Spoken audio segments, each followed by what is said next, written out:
ഇത് ചോളപ്പൊടി കൊണ്ടിട്ട് ഞാനൊരു ഉപ്പുമാവ് ഉണ്ടാക്കണേന് കേട്ടോ.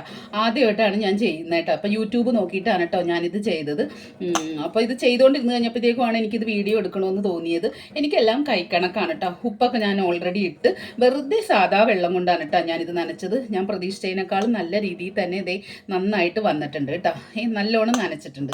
അപ്പോൾ ഇതുമേൽ കൈ വെച്ചപ്പോൾ തന്നെ ഇല്ലേ എൻ്റെ പഴയ കാലമാണ് കേട്ടോ എനിക്ക് ഓർമ്മ വന്നത്. ഉണ്ടാക്കി തന്നെ ഒരു അമ്മയുണ്ട്. ഞങ്ങൾ ചേടത്തിന്നാണ് വിളിക്കുന്നത്. ചട്ടയും മുണ്ടുമാണ് അമ്മ ഇടുന്നത്. കാതിലൊരു വലിയൊരു കമ്മൽ അങ്ങനെ എന്തോ പറഞ്ഞൊരു വലിയൊരു കമ്മലുണ്ട്. അപ്പം ഇത് ഞങ്ങൾക്ക് എല്ലാവർക്കും നിരത്തി നമ്മൾ ഭക്ഷണം കൊണ്ടുപോയിട്ടുണ്ടെങ്കിൽ ഇല്ലെങ്കിൽ ശരി നമുക്ക് എല്ലാവർക്കും വിളമ്പി തരും. നമ്മൾ ഇരിക്കണം. അപ്പം നമുക്ക് ഇങ്ങനെ വിളമ്പി തരൂ കേട്ടോ. എന്ത് രുചിയാണെന്നറിയാവോ. 12 മണിയാകുമ്പോൾ ഇത് ഉണ്ടാക്കുമ്പോൾ അതിൻ്റെ ഒരു സ്മെല്ല് കേൾക്കുമ്പോൾ പിന്നെ നമ്മുടെ ചിന്ത മുഴുവനും ഈ ഭക്ഷണം കഴിക്കണം. അന്നത്തെ കുട്ടികൾ നല്ലോണം ഭക്ഷണം കഴിക്കുകയും ചെയ്യും കേട്ടോ. പക്ഷേ ഞാനൊക്കെ നല്ലോണം കഴിക്കും. പക്ഷേ വണ്ണമൊന്നും വെക്കൂല. പെൻസിൽ പോലെയാണ് ഇരിക്കുന്നത്. കാരണം വെച്ച് കഴിഞ്ഞാൽ അടങ്ങി ഒതുങ്ങി ഇരിക്കൂലേ. ഭയങ്കര ചാട്ടവും മോട്ടവും ആ ഗ്രൗണ്ട് മുഴുവനും കിടന്ന് ഓടി തിമിർത്ത് കളിയായിരിക്കുമല്ലോ ടീച്ചർമാരുടെ കയ്യിൽ നിന്ന്. നല്ലോണം അടി കിട്ടും, നല്ല തല്ല് കിട്ടും അവരുടെ കയ്യിൽ നിന്ന്. പക്ഷേ ഇല്ലേ നമുക്കൊരു പരാതിയില്ല. അവർക്ക് നമ്മളെ തല്ലിയില്ലെങ്കിൽ അവർക്കൊരു വിഷമം, നമുക്ക് ആ തല്ല് കിട്ടിയില്ലെങ്കിൽ അതിലേറെ വിഷമമാണ്. കാരണം എന്താണെന്ന് വെച്ച് കഴിഞ്ഞാൽ തല്ലെന്ന് പറഞ്ഞാൽ അവർക്ക് ഇഷ്ടപ്പെട്ട ടീച്ചർമാർക്ക് ഇഷ്ടപ്പെട്ട സ്ഥലമാണ് കേട്ടോ. നമ്മുടെ കാലും തൊടയും വീശി തല്ലും. അപ്പോൾ തല്ല് കിട്ടിക്കഴിഞ്ഞിട്ടില്ലേ നമ്മൾ പാടേക്ക് നിനക്കെത്ര എണ്ണം കിട്ടി, നിനക്കെത്ര കിട്ടിയെന്ന് എല്ലാവരും അങ്ങോട്ടും ഇങ്ങോട്ടും പരസ്പരം നോക്കും. ചുമന്നൊക്കെ ഇരിക്കും. പക്ഷെ നമ്മൾ വീട്ടിൽ ആരോടും പറയത്തില്ല കേട്ടോ.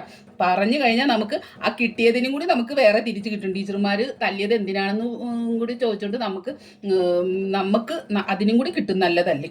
അപ്പം നമ്മൾ ആരും പറയത്തില്ല. തെങ്ങിന് എന്തൊക്കെ ഇതുണ്ടോ അതിൻ്റെയൊക്കെ ഇത് ഉപയോഗിച്ചിട്ടായിരിക്കും നമുക്ക് അന്നൊക്കെ തല്ല് കിട്ടണം. ചൂരൽ ഈർക്കലി എന്തൊക്കെയോ സാധനം വെച്ചിട്ടൊക്കെ തല്ലും. അപ്പം ഇല്ലേ അതുകൊണ്ട് നമ്മൾ പറയത്തില്ല. പക്ഷെ ഇന്നിപ്പം നമുക്ക് അങ്ങനെ എങ്ങാനും ടീച്ചർമാർ തല്ലി വല്ല പാടം എന്തെങ്കിലും വന്നു കഴിഞ്ഞാൽ പടവും പട്ടാളവും ഇട്ട് നമ്മൾ വീട്ടിൽ നിന്ന് ഇറങ്ങും. പക്ഷേ അന്നത്തെ ടീച്ചർമാരും ഇന്നത്തെ ടീച്ചർമാരുമായിട്ട് വ്യത്യാസം ഉണ്ടോ ഇല്ലെന്ന് വെച്ച് കഴിഞ്ഞാൽ പേഴ്സണലായിട്ട് ഞാനൊന്നും പറയുന്നില്ല. പക്ഷേ അന്നത്തെ ടീച്ചർമാരും അന്നത്തെ കുട്ടികളുമായിട്ടുള്ള ആ സൗഹൃദവും ഒരു സ്നേഹം ഉണ്ടല്ലോ. നമ്മളെ വഴക്ക് പറയും ഒക്കെ ഉണ്ട്, തല്ലുണ്ട് എന്നുണ്ടെങ്കിലും ഒരു ആത്മബന്ധം തന്നെയാണ്. അപ്പം വീണ്ടും ഞാൻ പറയണേ ഈ ഇതിലോട്ട് ഇങ്ങനെ അങ്ങോട്ട് കൈവച്ചിട്ടില്ലേ, സത്യം പറഞ്ഞു കഴിഞ്ഞാൽ ആ ചേട്ടത്തിയുടെ മുഖം എൻ്റെ കണ്ണിലോട്ട് ഇങ്ങനെ തെളിഞ്ഞ് തന്നെയാണ് കേട്ടോ. ഓർമ്മകൾ അതിലേറെ. അപ്പം ഞാൻ ഉണ്ടാക്കിയിട്ട് അന്നത്തെ രുചിയും അന്നത്തെ മണവും കിട്ടണമെങ്കിൽ സമയപരിധി കൊണ്ടിട്ടാണ് ഞാൻ അടുത്ത ഇതിൽ ഞാൻ പറയുന്നതായിരിക്കും കൂടുതൽ വിശേഷങ്ങൾ. അപ്പം ഇതൊക്കെയാണ് ഇന്നത്തെ എൻ്റെ മരട് നെട്ടൂരിൽ നിന്നുള്ള മൂകാംബിക കാച്ചി എണ്ണയുടെ വിശേഷങ്ങൾ. ഓക്കെ.